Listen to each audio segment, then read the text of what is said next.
मध्य प्रदेश में उपचुनाव से पहले शिवराज सिंह चौहान का बड़ा ऐलान। मुख्यमंत्री ने कहा केवल मध्य प्रदेश के युवाओं को ही सरकारी नौकरियां मिलेंगी, इसके लिए करेंगे आवश्यक कानूनी बदलाव। सुप्रीम कोर्ट ने पीएम केयर्स फंड का पैसा एनडीआरएफ में ट्रांसफर करने की मांग वाली याचिका की खारिज। बीजेपी ने फैसले का किया स्वागत। कहा पिछले 6 साल के दौरान मोदी सरकार पर नहीं लगा भ्रष्टाचार का कोई भी आरोप, सरकार की पारदर्शिता पर है विशेष जोर।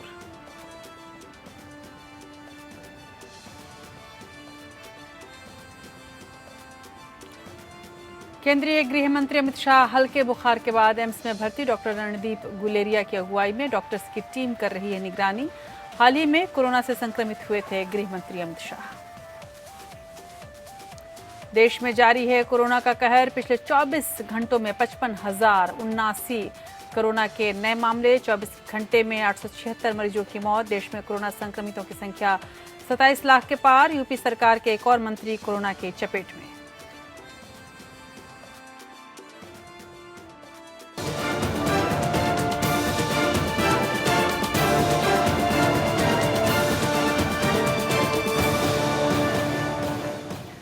नमस्कार, देख रहे हैं आप देश की बात। मैं हूं राजश्री आपके साथ और आज हम देश की बात में लिए चलेंगे देश के हृदय स्थल यानी मध्य प्रदेश, जहां पर अब वहीं के लोगों को सरकारी नौकरी मिलेगी। ऐसी एक नई तरकीब लेकर मुख्यमंत्री शिवराज सिंह चौहान आ रहे हैं। उन्होंने ऐलान किया है कि केवल मध्य प्रदेश के युवाओं को ही सरकारी नौकरियां राज्य में मिलें, इसके लिए कानूनी कदम उठाए जाएंगे। शिवराज ने कहा मध्य प्रदेश के संसाधन केवल प्रदेश के बच्चों के लिए हैं, न कि बाहर के लोगों के लिए। अब इस पूरे मामले पर किस तरह की सियासत है हम आपके सामने ये रखेंगे और साथ ही इसके पीछे का पूरा जो खेल है वो समझाने की कोशिश करेंगे। आपको ये भी दिखाएंगे कि वो तमाम और कौन से राज्य हैं जहां पर इस तरह के फैसले लागू हैं, जहां पर इस तरह के कानून, इस तरह के नियम लागू हैं। कांग्रेस ने इसको एक तरह से चुनावी दांवपेच बताया है और सियासी कदम इसको ठहराया है, लेकिन उनके बयान पर आपत्ति दर्ज करते हुए कांग्रेस ने क्या कहा है हम आपके सामने ये रखेंगे। साथ ही आपको बताएंगे कैसे फेसबुक पर बीजेपी के नेताओं और कार्यकर्ताओं की हेट स्पीच को नजरअंदाज करने के आरोपों से संबंधित लेख को लेकर सियासत अभी भी जोरों पर है और कांग्रेस नेता शशि थरूर के बयान को लेकर ट्विटर पर 3 पार्टियों के नेता आपस में कैसे उलझ पड़े हैं। और साथ ही आपको दिखाएंगे कि आज जब रविशंकर ने एक प्रेस कॉन्फ्रेंस की है तो किस तरह का आरोप लगाया है कांग्रेस पर और कैसे कहा है कि चीन के साथ कांग्रेस की साठगांठ है। आपको बिहार की राजनीति से भी रूबरू कराएंगे, जहां चुनाव की सुगबुगाहट को भांपते हुए राजनीतिक दल, उनके नेता अपने सारथी की तलाश में नए सियासी ठिकाने और देखने में और जुटाने में जुट गए हैं। उधर केंद्रीय गृह मंत्री अमित शाह की तबीयत का हाल भी आपके सामने होगा। गौरतलब है कि केंद्रीय गृह मंत्री अमित शाह दिल्ली स्थित एम्स में भर्ती हुए हैं। उन्हें हल्के बुखार की और थकान और साथ ही शरीर में दर्द की शिकायत थी। उनकी कोरोना जांच भी कर ली गई है जो अभी तक नेगेटिव है। वैसे कुछ दिन पहले ही अमित शाह कोरोना से जंग जीतकर अस्पताल से वापस लौटे थे। इधर कोरोना की जब बात चल रही है तो 24 घंटे में कोरोना के 55,079 केस सामने आए हैं। राहत की बात ये रही है कि इससे ज्यादा 58,172 केस ठीक हुए हैं, यानी कि रिकवरी रेट बहुत तेजी से आगे बढ़ रही है और अब ये जो मृत्यु दर है वो 2 से भी नीचे है। तो आप समझ सकते हैं कि किस कदर कोरोना अब इस देश से धीरे धीरे जा रहा है या अप्रभावी हो रहा है। लेकिन फिर भी कोरोना को लेकर अभी तक क्या माहौल है, क्या आंकड़े हैं, ये हमें देखना होगा और ये हम आपके सामने रखेंगे। उधर उत्तर प्रदेश सरकार के एक और मंत्री कोरोना पॉजिटिव हो गए हैं। स्वास्थ्य राज्य मंत्री अतुल गर्ग की रिपोर्ट पॉजिटिव आई है और इससे पहले योगी सरकार के कुल 8 मंत्री कोरोना से संक्रमित हो चुके हैं, जिसमें 2 मंत्रियों का देहांत भी हो गया है। सुप्रीम कोर्ट ने पीएम केयर्स फंड के पैसे को एनडीआरएफ में ट्रांसफर करने की मांग खारिज करते हुए क्या कहा है ये भी होगा और सुप्रीम कोर्ट ने अपने फैसले में कुछ मुख्य बातें जो रखी हैं उसको कैसे समझने की जरूरत है ये भी आपके सामने हम रखेंगे। केंद्रीय कानून मंत्री रविशंकर प्रसाद ने क्यों कहा है कि पिछले 6 साल के दौरान मोदी सरकार पर कोई भी भ्रष्टाचार का आरोप नहीं लगा है और सारी चीजें पारदर्शिता के साथ हो रही हैं। और इसी प्रेस कॉन्फ्रेंस में कैसे रविशंकर ने कांग्रेस को घेरने की कोशिश की है, ये भी हम आपके सामने आज रखेंगे। उधर तमाम खबरों के साथ साथ हम भारत के चीन के साथ द्विपक्षीय वार्ता की क्या संभावनाएं हैं, इस पर बात करेंगे। और चीन ने भारत से सटी सीमाओं पर तिब्बत से लेकर काला पानी घाटी के ऊपर तक बड़ी संख्या में जो तोपों और सैनिकों की तैनाती की है, उसको जवाब देने के लिए भारत क्या कर रहा है, ये भी आपके सामने होगा। तमाम खबरों के साथ साथ आज के दिन के ऐतिहासिक महत्व की बात करेंगे और साथ ही एक ऐसे सितारे को भी याद करेंगे जो हमारे और आपके लिए बेहद खास है। अब देश की बात की शुरुआत के पहले हम आपको ये भी बता दें कि आईपीएल मैच शुरू होने वाला है और इसको लेकर चाइनीज कंपनी वीवो की जगह नए टाइटल स्पॉन्सर का ऐलान हो गया है। वीवो को सीजन 13 से हटाए जाने के बाद ड्रीम 11 को इस साल की आईपीएल की टाइटल की स्पॉन्सरशिप मिली है। गौरतलब है कि पतंजलि भी इस रेस में थी, हालांकि पतंजलि हार गई। तमाम खबरों को लेकर आपके सामने हाजिर होते हैं, देश की बात के सफर को आगे बढ़ाते हैं।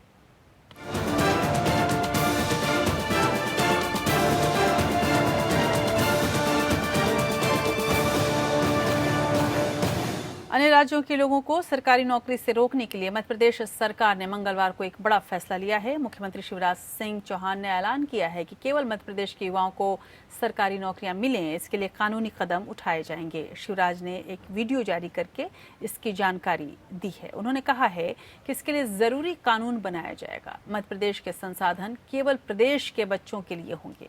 अब तक मध्य प्रदेश सरकार की भर्ती के लिए पूरे देश से आवेदन मांगे जाते थे, इसमें कोई बंदिश नहीं थी। नौकरियों के देश भर से कोई भी आवेदन कर सकता था। उधर कांग्रेस ने इसे चुनावी फैसला बताया है। राज्य की 27 विधानसभा सीटों पर उपचुनाव होने वाला है और कांग्रेस का कहना है कि इसी को देखते हुए शिवराज सरकार ने ये फैसला लिया है।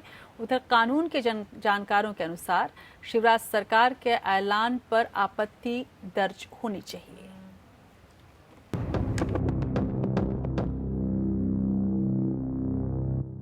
मध्य प्रदेश सरकार की सभी नौकरियां अब एमपी डोमिसाइल रखने वालों के लिए आरक्षित रहेंगी। ये ऐलान मुख्यमंत्री शिवराज सिंह चौहान ने किया है। उन्होंने कहा कि इसके लिए आवश्यक कानूनी बदलाव जल्द ही पेश किए जाएंगे। सीएम शिवराज सिंह चौहान ने कहा, मेरे प्रिय प्रदेशवासियों, अपने भांजे भांजियों के हित को ध्यान में रखते हुए हमने निर्णय लिया है कि मध्य प्रदेश में शासकीय नौकरियां अब सिर्फ मध्य प्रदेश के बच्चों को ही दी जाएंगी। इसके लिए आवश्यक कानूनी प्रावधान लाए जा रहे हैं। प्रदेश के संसाधनों पर प्रदेश के बच्चों का ही अधिकार है। आज मध्य प्रदेश सरकार ने एक महत्वपूर्ण फैसला किया है। मध्य प्रदेश की शासकीय नौकरियां अब केवल मध्य प्रदेश के बच्चों को दी जाएगी। इसके लिए हम आवश्यक कानूनी प्रावधान कर रहे हैं। मध्य प्रदेश के संसाधन मध्य प्रदेश के बच्चों के लिए। देखिए, मध्य प्रदेश में एमपी के बच्चों को नौकरी दी जाएगी, ये बात जो शिवराज सिंह जी कर रहे हैं वो केवल और केवल उपचुनाव के सामने आते ही उन्हें एक चुनावी झुंझुने के रूप में याद आ गया है। मैं तो कहना चाहती हूँ शिवराज सिंह जी से कि यदि वे मध्य प्रदेश के बच्चों को नौकरियां दिलवाने के इतने ही उत्साही हैं तो वो एक तो प्राइवेट सेक्टर में जो नौकरियां मध्य प्रदेश में आ रही हैं, उद्योग धंधे निजी क्षेत्र में जो स्थापित होते हैं उनके माध्यम से, निजी क्षेत्र में जो अन्य इकाइयां रोजगार स्थापित करती हैं, उसमें दोनों जगह पर वे इसको अनिवार्य करें। हाल ही में राज्य की 27 विधानसभा सीटों पर उपचुनाव होने वाला है। विधानसभा उपचुनाव से पहले सीएम शिवराज सिंह चौहान कई लोक लुभावन ऐलान कर रहे हैं। इससे पहले सीएम शिवराज सिंह ने ऐलान किया था कि आदिवासियों को साहूकारों के चंगुल से बचाने के लिए हम नया कानून ला रहे हैं। शिवराज सरकार की ओर से आने वाले नए कानून के तहत 15 अगस्त 2020 तक 89 अधिसूचित क्षेत्रों में अनुसूचित जनजातियों के व्यक्तियों को गैर लाइसेंस साहूकार से लिए कर्ज नहीं चुकाने होंगे। अब साहूकार कर्ज अदायगी के लिए दबाव नहीं बना सकेंगे। साथ ही कर्ज के बदले कोई वस्तु या दस्तावेज गिरवी रखे गए हैं तो उन्हें भी वापस लौटाना होगा। इससे पहले कमलनाथ सरकार ने उद्योगों में 70% रोजगार स्थानीय लोगों को देना अनिवार्य कर दिया था। वहीं कमलनाथ सरकार के नियम के मुताबिक शासकीय योजनाओं, टैक्स में छूट का फायदा उद्योगपति तभी उठा पाएंगे जब वो 70% रोजगार मध्य प्रदेश के लोगों को देंगे। Bureau report. तो सोशल मीडिया प्लेटफॉर्म फेसबुक पर बीजेपी के नेताओं और कार्यकर्ताओं के हेट स्पीच को नजरअंदाज करने के आरोप से संबंधित लेख को लेकर सियासत अभी भी जारी है। कांग्रेस नेता शशि थरूर के एक बयान को लेकर ट्विटर पर 3 पार्टियों के नेता आपस में उलझ पड़े। शशि थरूर ने इस मामले में आईटी मामलों के संसदीय स्थायी समिति के सामने सवाल जवाब के लिए फेसबुक को समन भेजने की बात कही थी। थरूर इस समिति के अध्यक्ष हैं। उनके इस बयान पर जहां तृणमूल कांग्रेस के सांसद महुआ मोइत्रा ने उनका समर्थन किया, तो वहीं बीजेपी सांसद निशिकांत दुबे ने एक ट्वीट करके कहा कि थरूर के पास अनुमति के बिना ऐसा करने का कोई अधिकार नहीं है। दुबे और मोइत्रा दोनों ही संसद में इस समिति के सदस्य हैं।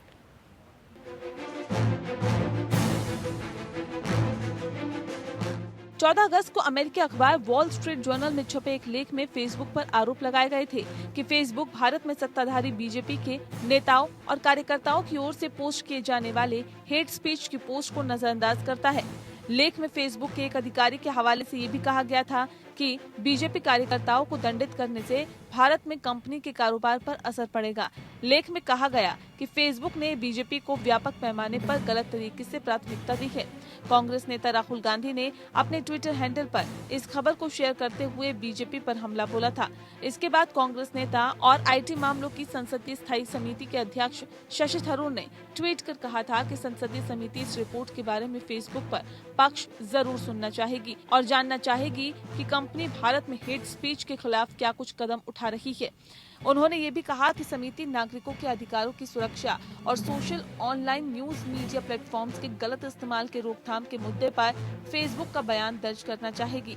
थरूर के इस बयान पर समिति में शामिल एनडीए के सदस्यों ने ऐतराज जताया।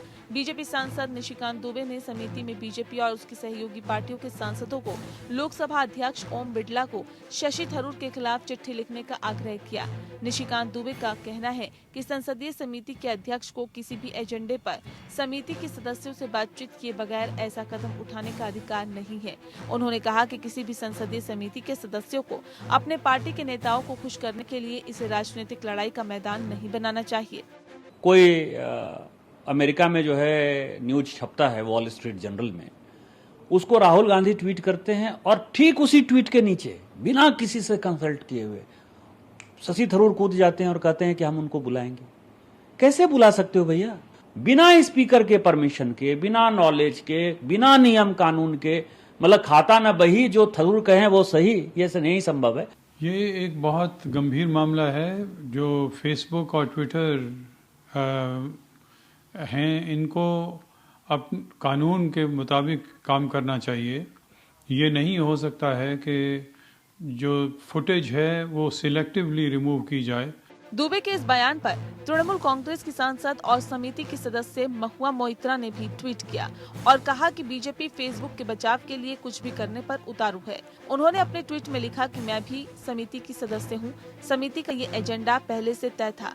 साल की शुरुआत में ही स्पीकर की अनुमति के साथ ही इसे लिस्ट किया गया था। कौन से एजेंडा आइटम पर कब सुनवाई होनी है और किसे बुलाना है, यह तय करने का अधिकार अध्यक्ष का है। शशि थरूर ने मोइत्रा के ट्वीट को आगे बढ़ाते हुए निशिकांत दुबे के ट्वीट पर हैरानी जताई और कहा कि कैसे इतने अहम मुद्दे को समिति द्वारा उठाए जाने पर एक सांसद आपत्ति जता रहे हैं। उन्होंने ये भी कहा कि ऐसा करके बीजेपी सांसद ने समिति की छवि को धूमिल किया। मोइत्रा और थरूर का जवाब देते हुए निशिकांत दुबे ने नियम संख्या 269 पढ़ने की सलाह दी।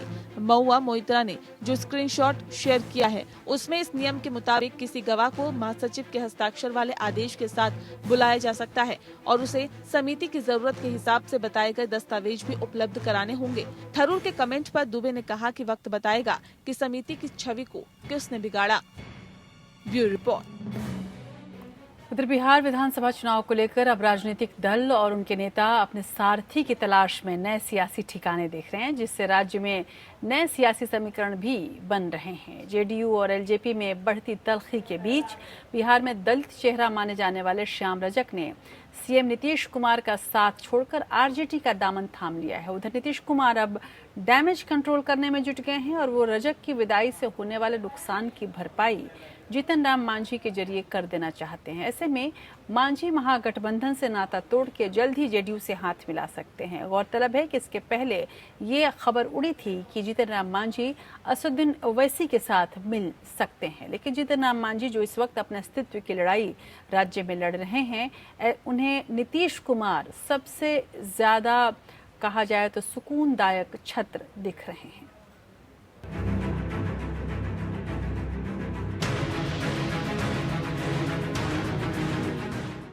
श्याम रजक ने आरजेडी में शामिल होते ही नीतीश कुमार को दलित विरोधी करार दिया। दलित कार्ड खेलते हुए रजक ने कहा, मैंने 2 अप्रैल को दलित उत्पीड़न के खिलाफ विधानसभा में वेल में आकर प्रदर्शन किया था। तभी से मैं उन लोगों की नजर में खटकने लगा था। वे सोच रहे थे कि दलितों की बात करने वाला कैसे आगे बढ़ रहा है। बिहार का कोई ऐसा थाना नहीं है जहां दलितों के साथ हत्या, बलात्कार और छेड़खानी नहीं होती। दलित, पिछड़ा और मुस्लिमों के साथ हो रहे अत्याचार के चलते मैं तड़प रहा था। वहीं एक और दलित नेता उदय नारायण चौधरी पहले ही जेडीयू से अलग हो चुके हैं, जबकि एलजेपी प्रमुख चिराग पासवान इन दिनों नीतीश कुमार के खिलाफ मोर्चा खोले हुए है। ऐसे में दलित समुदाय की नाराजगी चुनाव में जेडीयू बीजेपी के लिए भारी पड़ सकती है। लेकिन नीतीश कुमार की रणनीति श्याम रजक और पासवान के काट के तौर पर जीतन राम मांझी को लाने की दिख रही है। कि नीतीश कुमार के रहते इस प्रदेश में किसी का राजनीतिक भविष्य नहीं है, क्योंकि नीतीश कुमार ने जात पात को तोड़ा है। नीतीश कुमार के अपने जात का कितना प्रतिशत वोट है? कैसे लोकप्रिय हो गए मुख्यमंत्री? क्या किया मुख्यमंत्री ने इस प्रदेश के लिए? मुख्यमंत्री ने इस प्रदेश के लिए लोगों को घर घर काम बनाया। बोलने से न होता है, नारा आपने दिया, किया तो नीतीश कुमार। उन गरीबों के यहाँ, जिस गरीबों के यहाँ घर में सुअर पलता है, बकरी पलता है, उसके घर में भी आज जब हजारों हजार साल से जिनके यहाँ डिबरी जल रहा था, आज उनके यहाँ बत्ती जल रहा है, एलईडी लाइट जल रहा है। किया कौन? सिर्फ दलित में पैदा हो के आप दलित की राजनीति और दलित के नेता हो जाइएगा कि जो काम करेगा वो दलित का नेता होगा, चाहे वो किसी जाति का हो। श्याम रजक ने मोर्चा खोला तो जीतन राम मांझी मुख्यमंत्री नीतीश कुमार के लिए ढाल बनकर सामने आए। मांझी ने कहा कि नीतीश कुमार दलित विरोधी हैं, तो श्याम रजक इतने दिनों तक उनके मंत्रिमंडल के सहयोगी के रूप में कैसे काम करते रहे। चुनाव के समय जब वो आरजेडी में चले गए और जेडीयू ने उन्हें मंत्रिमंडल और पार्टी से निकाल दिया, तब वे इस तरह की बातें कर रहे हैं जिसे सही नहीं कहा जा सकता। मांझी ने कहा कि श्याम रजक मंत्रिमंडल में इतने दिनों तक लाभ लेने के बाद चुनाव के समय में नीतीश कुमार को दलित विरोधी कह रहे हैं, जिसे उचित नहीं ठहराया जा सकता।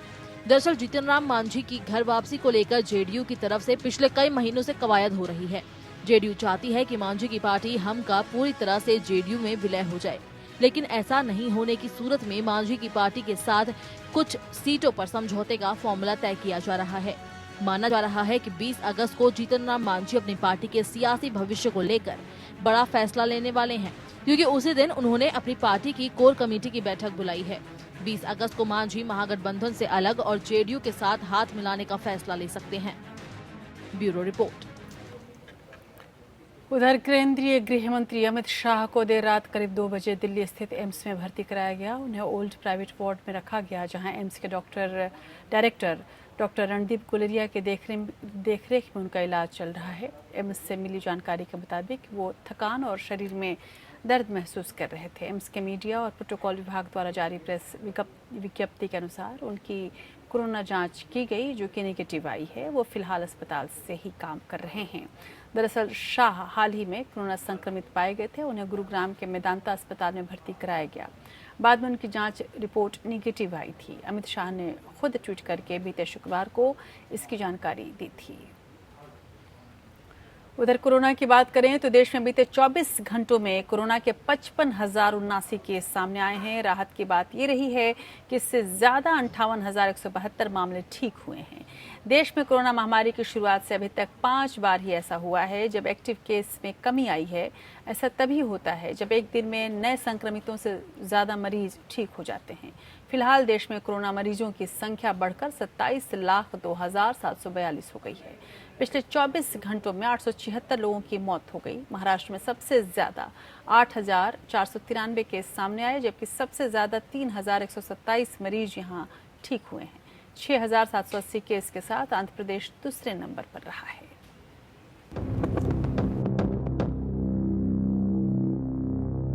देश में कोरोना वायरस संक्रमण के मामलों में पिछले दिनों से थोड़ी कमी आई है।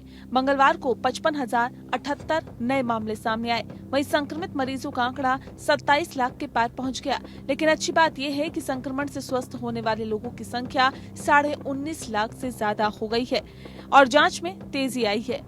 मंगलवार सुबह जारी आंकड़ों के अनुसार पिछले 24 घंटे में 876 लोगों की मौत होने से मृतकों की संख्या बढ़कर 51,797 हो गई है। देश में संक्रमण के मामले बढ़कर 27,02,742 हो गए हैं, जिनमें से 6,73,166 लोगों का उपचार चल रहा है और 19,77,789 लोग उपचार के बाद इस बीमारी से उबर चुके हैं। संक्रमण के कुल मामलों में विदेशी नागरिक भी शामिल है। स्वास्थ्य मंत्रालय के आंकड़ों के मुताबिक मरीजों के स्वस्थ होने की दर बढ़कर 73.18% हो गई है, जबकि मृत्यु दर में गिरावट आई है और ये 1.92% है। वहीं 24.91% मरीजों का इलाज अभी चल रहा है। भारतीय आयुर्विज्ञान अनुसंधान परिषद यानी ICMR की ओर से जारी आंकड़ों के मुताबिक देश भर में 17 अगस्त तक कुल 3,09,41,264 नमूनों की जांच की गई, जिनमें से सोमवार को एक दिन में 8,99,864 नमूनों की जांच की गई है। ये अब तक के एक दिन में जांच की सर्वाधिक संख्या है। Bureau report. उधर उत्तर प्रदेश सरकार के एक और मंत्री कोरोना पॉजिटिव हो गए हैं और स्वास्थ्य राज्य मंत्री अतुल गर्ग की रिपोर्ट की यदि हम बात करें तो उनकी रिपोर्ट पॉजिटिव आई है। इसके बाद उन्हें आइसोलेट किया गया। इससे पहले योगी सरकार के कुल 8 मंत्री कोरोना से संक्रमित हो चुके हैं, जिसमें से 2 मंत्री कमल रानी वरुण और चेतन चौहान की मृत्यु हो गई।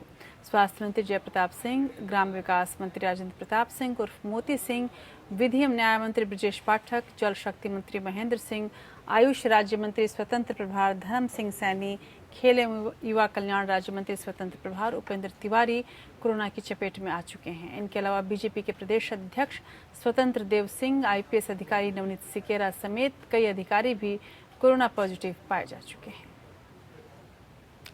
बात करते हैं प्रधानमंत्री की खास मीटिंग की। प्रधानमंत्री कार्यालय ने नगा शांति वार्ता में विद्रोही समूहों और केंद्र के वार्ताकार के बीच गतिरोध पर चिंता व्यक्त की है। प्रधानमंत्री कार्यालय ने इंटेलिजेंस ब्यूरो के निदेशक अरविंद कुमार से स्पष्ट रूप से कहा है कि नगा शांति वार्ता को फिर से शुरू किया जाए और इस वार्ता में किस बात पर प्रधानमंत्री मोदी जोर देने वाले हैं और किस तरह से ये शांति वार्ता सफल हो, इसके लिए रास्ते निकाले जा रहे हैं।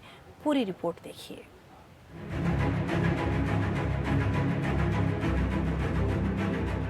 पिछले 6 वर्षों से RN रवि वार्ताकार के रूप में अपने स्तर से नगा समूहों से बात कर रहे थे, लेकिन पिछले 10 से 11 महीने से वार्ता पटरी पर से उतरती दिख रही है। ऐसे में PMO ने इंटेलिजेंस ब्यूरो के निदेशक अरविंद कुमार और IB के विशेष निदेशक अक्षय कुमार मिश्रा को हालात सामान्य करने का काम सौंप दिया है। हाल ही में अपने स्वतंत्रता दिवस के भाषण में राज्यपाल RN रवि ने नागालैंड में निर्वाचन सरकार पर निशाना साधा था, जो बीजेपी गठबंधन की सहयोगी भी है।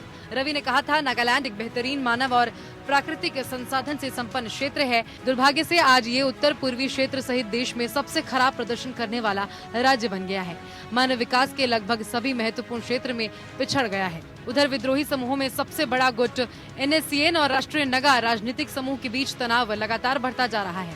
केंद्र सरकार ने क्षेत्रीय सीमाओं को बदलने के बिना नगाओं के लिए नई सांस्कृतिक पहचान का वादा किया था, लेकिन जनजातियों के बीच भी तनाव बढ़ा है और ऐसे में अब तक कुछ ठोस परिणाम नहीं निकल पाया है। पिछले हफ्ते NSCN के महासचिव टी मुईवाह ने कहा कि 2015 के समझौते के तहत केंद्र ने नगाओं की संप्रभुता को मान्यता दी है। मुईवाह ने कहा, 7 दशकों पुराने हिंसक आंदोलन का सम्मानजनक समाधान बिना झंडे और संविधान के मुमकिन नहीं है।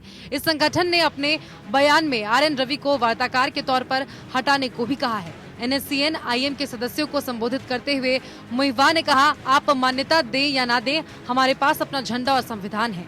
झंडा और संविधान हमारी संप्रभुता की निशानी है और नगा राष्ट्रीयता का प्रतीक है।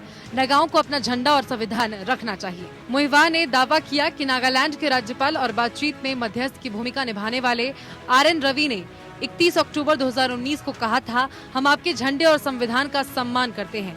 हम ये नहीं कहते कि भारत सरकार उन्हें खारिज करती है, लेकिन हमें इन पर जल्दी फैसला लेना होगा। मुईवाह ने संगठन के पक्ष को दोहराते हुए कहा कि झंडे और संविधान के बिना उग्रवाद की समस्या का सम्मानजनक समाधान नहीं निकल सकता है। Bureau report. आपको सीधे लिए चलते हैं सुप्रीम कोर्ट की बड़ी खबरों की ओर। सुप्रीम कोर्ट ने पीएम केयर्स फंड का पैसा एनडीआरएफ में ट्रांसफर करने की मांग खारिज कर दी है। सुप्रीम कोर्ट ने अपने फैसले में कहा है कि पीएम केयर्स फंड भी चैरिटी फंड ही है, लिहाजा रकम ट्रांसफर करने की जरूरत नहीं। सुप्रीम कोर्ट ने साफ कहा है कि कोई भी व्यक्ति या संस्था एनडीआरएफ में रकम दान कर सकता है। सुप्रीम कोर्ट ने यह भी स्पष्ट किया है कि नवंबर 2019 में बनाई गई एनडीआरएफ कोरोना संकट से निपटने के लिए पर्याप्त है। किसी नए एक्शन प्लान और न्यूनतम मानकों को अलग करने की आवश्यकता नहीं है। याचिकाकर्ता NGO centre for public interest litigation ने दावा किया था कि डीएम एक्ट के तहत कानूनी आदेश का उल्लंघन करते हुए पीएम केयर्स फंड को बनाया गया था। याचिका में कहा गया था कि डीएम एक्ट के मुताबिक आपदा प्रबंधन के लिए किसी भी व्यक्ति या संस्था द्वारा दिया गया कोई भी अनुदान अनिवार्य रूप से एनडीआरएफ को ट्रांसफर किया जाना चाहिए। वहीं केंद्र सरकार ने 8 जुलाई को शीर्ष अदालत के समक्ष दायर अपने हलफनामे में इस तर्क को खारिज कर दिया था। सरकार ने कहा था कि पीएम केयर्स फंड राहत कार्य करने के लिए स्थापित एक कोष है और अतीत में इस तर्ज पर कई ऐसे कोष बनाए जा चुके हैं। कोर्ट द्वारा पीएम केयर्स फंड के पैसे को एनडीआरएफ में ट्रांसफर करने की मांग वाली याचिका को खारिज करने के फैसले का बीजेपी ने स्वागत किया है। केंद्रीय कानून मंत्री रविशंकर प्रसाद ने कहा कि पिछले 6 साल के दौरान मोदी सरकार पर कोई भी भ्रष्टाचार का लांछन नहीं लगा है। सभी चीजें पारदर्शिता के साथ हो रही हैं। पीएम केयर्स फंड से अब तक कोरोना की लड़ाई में 3100 करोड़ रुपए की मदद की गई है। इनमें से 2000 करोड़ रुपए का वेंटिलेटर ही खरीद लिया गया है।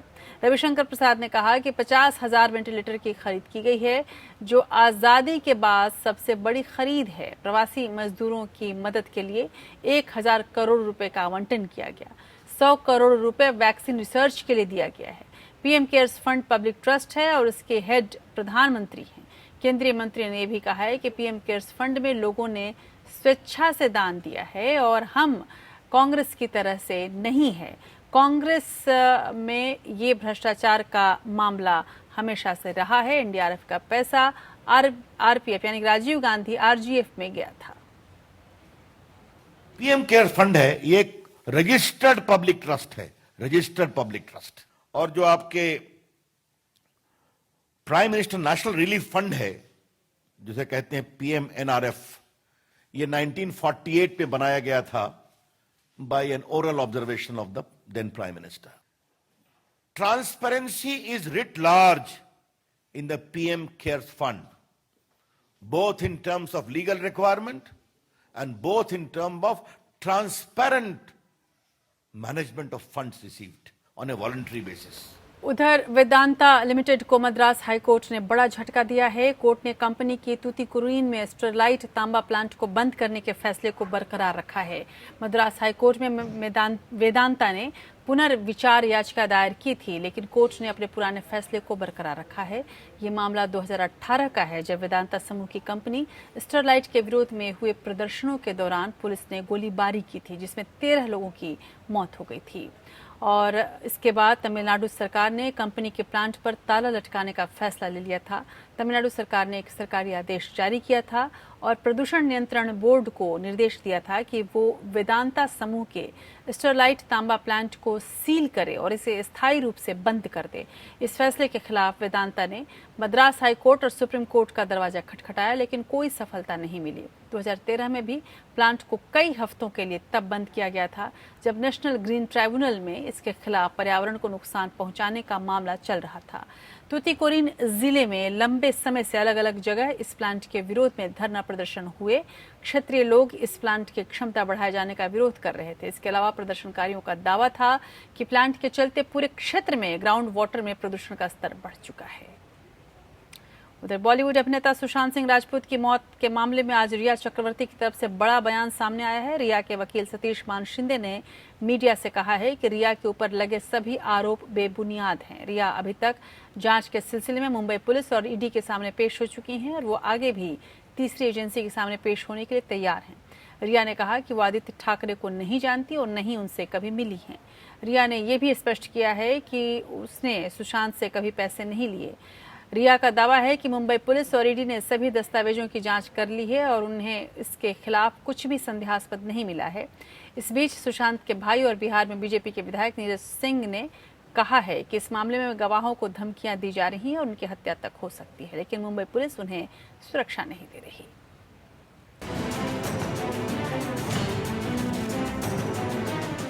सुशांत सिंह राजपूत केस में ईडी की जांच जारी है।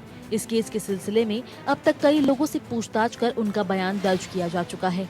रिपोर्ट्स के मुताबिक ईडी इस मामले में एक बार फिर रिया चक्रवर्ती से मुलाकात करेगी। रिया और उनके परिवार से मिलने से पहले ईडी रिया के सीए रितेश शाह का स्टेटमेंट भी रिकॉर्ड करेगी। सूत्रों का दावा है कि रिया के जवाब संतोषजनक नहीं रहे हैं। रिया के खर्चे और उनके इनकम टैक्स रिटर्न उनकी बैंक स्टेटमेंट के साथ मेल नहीं खाते। सुशांत की फैमिली से ईडी ने उनकी बहन मीतू सिंह का बयान पिछले दिनों दर्ज किया था। इसके बाद ईडी ने सुशांत के पिता का बयान भी दर्ज कर लिया है। के सिंह ने ईडी को ये भी बताया कि सुशांत के अकाउंट से उन अकाउंट्स में पैसा गया है जिनका उनके बेटे से कोई ताल्लुक नहीं था। सुशांत के पिता का अंदेशा है कि ये अकाउंट रिया और उनकी फैमिली के हो सकते हैं। सुशांत के पिता ने रिया चक्रवर्ती पर सुशांत के अकाउंट से पैसे निकालने का आरोप लगाया था। इस बीच सुशांत के भाई और बिहार में बीजेपी के विधायक नीरज सिंह बबलू ने कहा कि इस मामले में गवाहों को धमकियां दी जा रही है, उनकी हत्या तक हो सकती है, लेकिन मुंबई पुलिस उन्हें सुरक्षा नहीं दे रही। मुंबई पुलिस का चेहरा बेनकाब होते जा रहा है धीरे धीरे कि वहां तो उन्होंने कुछ किया ही नहीं, और जब खुद से गवाह सामने आ रहे हैं तो कहीं न कहीं गवाहों को थ्रेट किया जा रहा है और गवाहों को प्रोटेक्शन देने का काम मुंबई पुलिस नहीं कर रही है। ये तमाम चीजें दुखद पहलू है। ऐसा ना हो कि आने वाले दिन में जो गवाह हैं उन्हें उनके साथ कोई मिसहैपनिंग हो जाए, कोई घटना घट जाए, उनकी हत्या हो जाए, किसी भी चीजों से इनकार नहीं हो सकता है जिस तरह से मुंबई में हर कुछ चल रहा है। सुशांत सिंह राजपूत बैंड्रा के अपने अपार्टमेंट में 14 जून को मृत पाए गए थे। इस केस में 2 महीने से भी ज्यादा समय हो चुका है। बिहार और महाराष्ट्र सरकार से लेकर इन राज्यों की पुलिस फोर्स में तमाम तरह की उठापटक भी देखने को मिली है। सुशांत की मौत के मामले की जांच सीबीआई कर रही है। उधर महाराष्ट्र सरकार मुंबई पुलिस को इसकी जांच में सक्षम मानते हुए सुप्रीम कोर्ट में सीबीआई जांच का विरोध कर रही है, जबकि सुशांत के पिता और बिहार सरकार सीबीआई जांच के पक्ष में है। वहीं इस मामले में कंगना रनौत ने मूवी माफिया और नेपोटिज्म पर आरोप लगाते हुए इंडस्ट्री के कई नामचीन सितारों को घेरा था, लेकिन सुशांत के पिता के सिंह की एफआईआर के बाद पूरा फोकस इस केस में रिया चक्रवर्ती पर आ गया है। Bureau report. उधर चीन ने कहा है कि वो आपसी राजनीतिक भरोसा बढ़ाने, अपने मतभेदों को उचित तरीके से सुलझाने और द्विपक्षीय संबंधों की रक्षा के लिए भारत के साथ मिलकर काम करने को बिल्कुल तैयार है। चीनी विदेश मंत्रालय के प्रवक्ता ने नियमित संवाददाता सम्मेलन में टिप्पणी की है, जबकि दूसरी तरफ खबर ये भी है कि चीन ने भारत से सटी सीमाओं पर तिब्बत से लेकर काला पानी घाटी के ऊपर तक बड़ी संख्या में तोपों और सैनिकों की तैनाती कर दी है। इन तोपों की तैनाती तिब्बत की 4600 मीटर की ऊंचाई पर जुलाई के अंतिम हफ्ते में की गई है।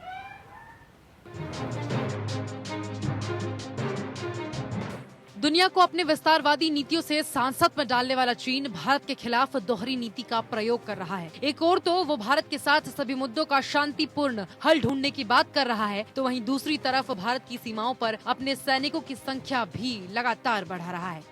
मीडिया से बात करते हुए चीनी विदेश मंत्रालय के प्रवक्ता झाओ लिजियान ने कहा कि हम करीबी पड़ोसी हैं। 1 अरब से ज्यादा आबादी के साथ हम उभरते हुए देश हैं, इसीलिए द्विपक्षीय संबंधों की प्रगति न केवल दोनों देशों के लोगों के हित में है, बल्कि ये क्षेत्र और समूचे विश्व की स्थिरता, शांति और समृद्धि के हित में भी है। झाओ ने कहा, दोनों पक्षों के लिए सही रास्ता एक दूसरे का सम्मान और समर्थन करना है, क्योंकि ये हमारे दीर्घकालिक हितों को पूरा करता है।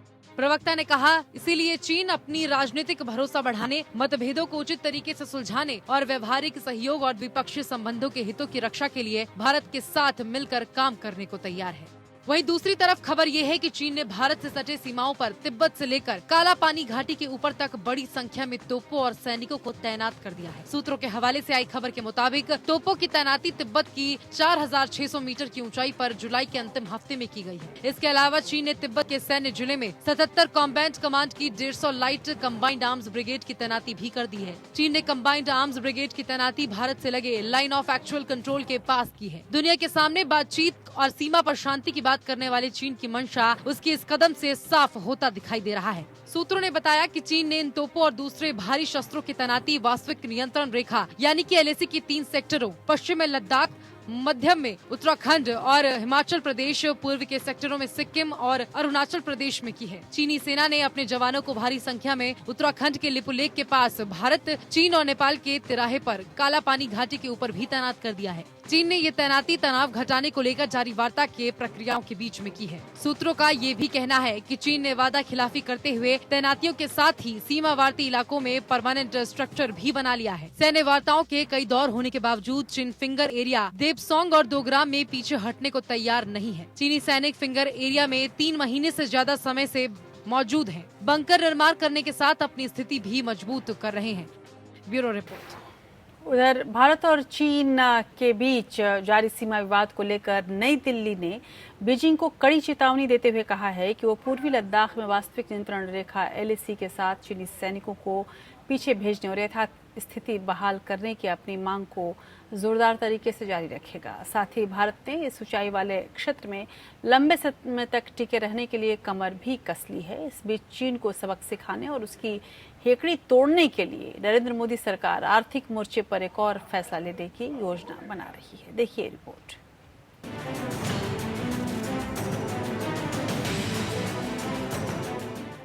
चीन के साथ जारी सीमा विवाद को लेकर सेना, विदेश मंत्रालय और रक्षा मंत्रालय के शीर्ष अधिकारियों के बीच एक परामर्श बैठक हुई। इस बैठक में तय किया गया कि जब तक चीनी सैनिक पूरी तरह से पीछे नहीं लौट जाते हैं, तब तक हमारे जवान भी पूर्वी लद्दाख में फॉरवर्ड इलाकों में तैनात रहेंगे।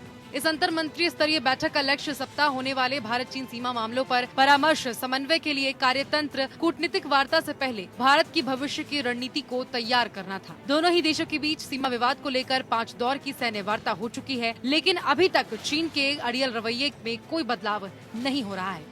इस बीच चीन को सबक सिखाने के लिए, उसकी हेकड़ी तोड़ने के लिए नरेंद्र मोदी सरकार आर्थिक मोर्चे पर एक बड़ा फैसला लेने की योजना बना रही है। मोदी सरकार ने स्पष्ट किया है कि द्विपक्षीय संबंध सीमा शांति के साथ सीधे जुड़े हुए और अतीत की तरह उन्हें समानांतर ट्रैक पर नहीं आने देगी। इससे ये स्पष्ट है कि भारत चीनी संचार और बिजली कंपनियों को भविष्य की किसी भी परियोजना में शामिल नहीं करेगी। हालांकि इस बीच खबर ये भी है कि चीन के पीपल्स बैंक ऑफ चाइना ने ICICI बैंक में हिस्सेदारी खरीदी है। People's Bank of China mutual फंडों, बीमा कंपनियों सहित उन 357 संस्थागत निवेशकों में शामिल है, जिन्होंने हाल ही में ICICI बैंक के क्वालिफाइड इंस्टीट्यूशनल प्लेसमेंट ऑफर में 15,000 करोड़ का निवेश किया है। ICICI बैंक ने पूंजी जुटाने के लिए संस्थागत निवेशकों से पैसा जुटाने के लिए कोशिशें की थी और पिछले हफ्ते ही उसका टारगेट पूरा हुआ है। हालांकि जानकार कहते हैं कि इस देश हित के लिए किसी तरह का खतरा नहीं है। एक्सपर्ट कहते हैं कि बैंकिंग भारत में काफी रेगुलेटेड यानी कि रिजर्व बैंक की सख्त निगरानी में रहने वाला कारोबार है और इसीलिए इससे देश हित में कोई खतरा नहीं हो सकता है। इससे पहले पिछले साल मार्च में चीन के केंद्रीय बैंक ने HDFC में अपना निवेश बढ़ाकर 1% से ज्यादा कर दिया था। तब इस पर काफी हंगामा भी हुआ था। वहीं इसके बाद सरकार ने विदेशी पोर्टफोलियो निवेश के नियम में काफी सख्ती भी कर दी थी। खासकर चीन या अन्य पड़ोसी देशों से आने वाले निवेश के लिए सख्त नियम बना दिए गए थे। हालांकि बाद में चीनी बैंक ने HDFC में अपने निवेश 1% से कम कर ली। चीन का केंद्रीय बैंक ऑफ अमेरिका की जगह भारत जैसे दूसरे देशों में निवेश बढ़ रहा है। Bureau report. तो भारत और चीन के बीच जो तनाव है उसको दोनों ही तरफ से जिस तरह से बढ़ता जा रहा है, कम करने की भी कोशिशें जारी है, लेकिन अभी तक कोई पुख्ता इसमें कदम नहीं बढ़ाया गया। हालांकि आज जिस तरह से चीन ने इशारा किया उससे लग रहा है कि वो भारत से संबंध तो सही चाह रहा है, लेकिन एक तरफ वो मित्रता के हाथ बढ़ाते हुए दिख रहा है, दूसरी तरफ वो पीठ में छुरा घोंपने के लिए तैयार है। और केवल ऐसा नहीं कि लद्दाख में ही वो भारत का तनाव बढ़ा रहा है, बल्कि तिब्बत से लेकर उत्तराखंड, हिमाचल, अरुणाचल प्रदेश, जितने भी बॉर्डर, जितनी भी सीमा हमारी चीन से लग रही है, वहाँ सभी जगह पर चीन अपनी साजिशों से नाकाम नहीं आ रहा है, बाज नहीं आ रहा है। और अब ये बड़ा सवाल उठ रहा है कि भारत की आखिर रणनीति क्या हो कि वो चीन को सही जवाब दे सके। भारत की स्थिति इस वक्त यूं हो गई है कि वो एक जगह संभालता है, तब तक दूसरी जगह चीन घुस आता है। ऐसे में भारत के लिए बेहद ज़रूरी है कि वो एक ठोस रणनीति तैयार करे, जिसमें न केवल चीन को आर्थिक रूप से क्षति पहुंचाया जाए, बल्कि उसे सामरिक, कूटनीतिक रूप से भी क्षति पहुंचाने की क्षमता रखी जाए। उधर IPL की बात करते हैं। IPL 2020 की शुरुआत होने वाली है। IPL 2020 के लिए चाइनीज कंपनी वीवो की जगह नए टाइटल स्पॉन्सर का ऐलान हो गया है। वीवो जो कि एक चाइनीज कंपनी है, उसको सीजन 13 से हटा दिया गया है और अब इसका टाइटल स्पॉन्सर ड्रीम 11 को मिला है। इस साल आईपीएल की टाइटल स्पॉन्सरशिप ड्रीम 11 के नाम हो गई। ड्रीम 11 ने 250 करोड़ में आईपीएल 2020 सीजन के लिए स्पॉन्सरशिप के राइट्स खरीदे हैं। गौरतलब है कि रामदेव बाबा की पतंजलि भी इस दौड़ में थी और वीवो को हटाकर पतंजलि आईपीएल का स्पॉन्सरशिप खरीदना चाहती थी, लेकिन पतंजलि को ये स्पॉन्सरशिप नहीं मिला और ड्रीम 11 को मिला है। ये बोली वीवो के सालाना 440 करोड़ रुपए से 190 करोड़ रुपए कम है। आईपीएल के टाइटल स्पॉन्सर की दौड़ में अनअकैडमी, टाटा और बायजू भी शामिल हुए। अनअकैडमी ने 210 करोड़ रुपए की बोली लगाई, टाटा की बोली 180 करोड़ और बायजू की बोली 125 करोड़ रुपए की थी।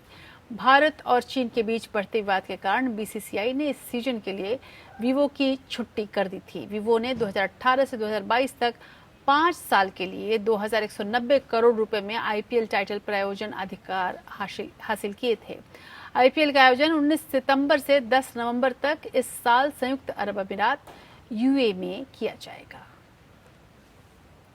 उधर तेज बारिश होने से देश के कई हिस्सों में बाढ़ का खतरा बढ़ गया है। देश के पूर्वी हिस्से असम, बंगाल और बिहार में कई जगह कोहराम मचा हुआ है और अब दक्षिण पश्चिम मानसून पश्चिमी सीमा की ओर बढ़ रहा है, जहां कई राज्यों में भारी बारिश का अनुमान लगाया गया है। राजस्थान में 7 लोग बाढ़ के पानी में बह गए और मौसम विभाग ने गुजरात, महाराष्ट्र और गोवा में भारी वर्षा की भविष्यवाणी की थी।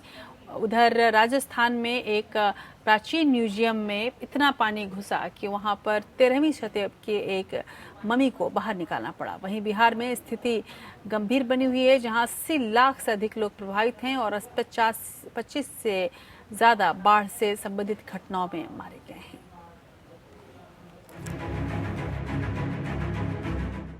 पूर्वोत्तर में असम के 3 जिले धेमाजी, लखीमपुर और बक्सर बाढ़ में डूबे हुए हैं और 11,900 लोग बाढ़ के प्रभाव में हैं। उधर भारतीय मौसम विज्ञान विभाग ने उत्तर पश्चिम भारत में पश्चिमी हिमालय क्षेत्र सहित 20 अगस्त तक भारी बारिश की भविष्यवाणी की है। आईएमडी ने कहा, पूर्वी राजस्थान में अगले 2 दिन भारी बारिश हो सकती है। राजस्थान में भारी बारिश के पूर्वानुमान के मद्देनजर मुख्यमंत्री अशोक गहलोत ने सोमवार को अधिकारियों को सभी इंतजाम करने के निर्देश दिए। उन्होंने अधिकारियों को विभिन्न जल ग्रहण क्षेत्रों में छोटे बांधों के निर्माण की संभावनाओं का पता लगाने के लिए कहा है। अधिकारियों ने 3 जिलों में राष्ट्रीय आपदा प्रतिक्रिया बल एनडीआरएफ और राज्य आपदा प्रतिक्रिया बल एसडीआरएफ की टीमों को भारी बारिश की संभावनाओं को देखते हुए 20 जिलों में तैयार रखा है। अधिकारियों ने कहा कि चुरू और नागौर में अब तक अधिकतम बारिश हुई है। वहीं केंद्रीय जल आयोग CWC ने कई राज्यों के लिए एक बाढ़ सलाहकार जारी किया है, जो संभावित फ्लैश फ्लड और भूस्खलन के उत्तर में कुछ पहाड़ी जिलों के लिए मुसीबत है। हिमाचल प्रदेश, पंजाब, हरियाणा, उत्तराखंड, उत्तर प्रदेश के लिए सलाहकार ने कहा है कि गंगा, सतलज, रावी, ब्यास, घग्गर और यमुना सहित कई नदियों में जलस्तर में वृद्धि की संभावना है, क्योंकि वहां बहुत अधिक बारिश होने का अनुमान है। ऐसे में कई इलाकों में बाढ़ का खतरा बढ़ सकता है। Bureau report. और अब बात करते हैं आज के दिन के ऐतिहासिक महत्व की।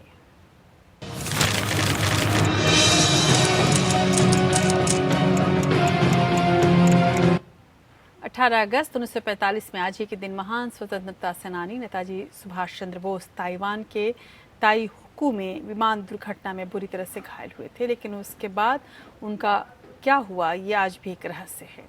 उधर साल 2008 में आज ही के दिन पाकिस्तान के राष्ट्रपति परवेज मुशर्रफ ने महाभियोग की आशंका और विपक्ष के भारी दबाव के बीच इस्तीफा दे दिया था, जबकि साल 1999 में आज ही के दिन तुर्की में भूकंप से लगभग 45,000 लोगों की मौत हो गई थी।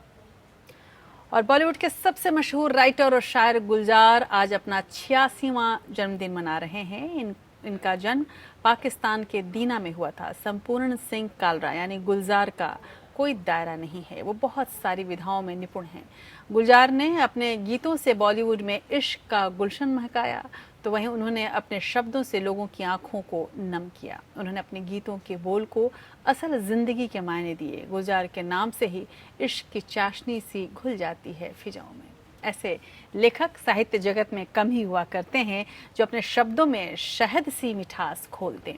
गुलजार के लिखने का हर एक लहजा बेहद नर्म है, जैसे मखमल हो। अदब और अदा दोनों का मिश्रण, जिसमें ज़मीनी मिठास भी है और अदब की एक ख़ास, अदब से ये जुड़ा हुआ इतना ख़ास बन जाता है कि सब कुछ दिलों में उतर जाता है। गुलजार ने केवल गीत ही नहीं दिए, बॉलीवुड को बेहतरीन फिल्में भी दी हैं। अनगिनत भुलाए न जाने वाले गीतों के साथ साथ खूबसूरत फिल्में भी जो लीक से हटकर थीं, नई परंपरा की थी। उनकी लेखनी के लिए उनको 5 बार राष्ट्रीय पुरस्कार से नवाजा गया।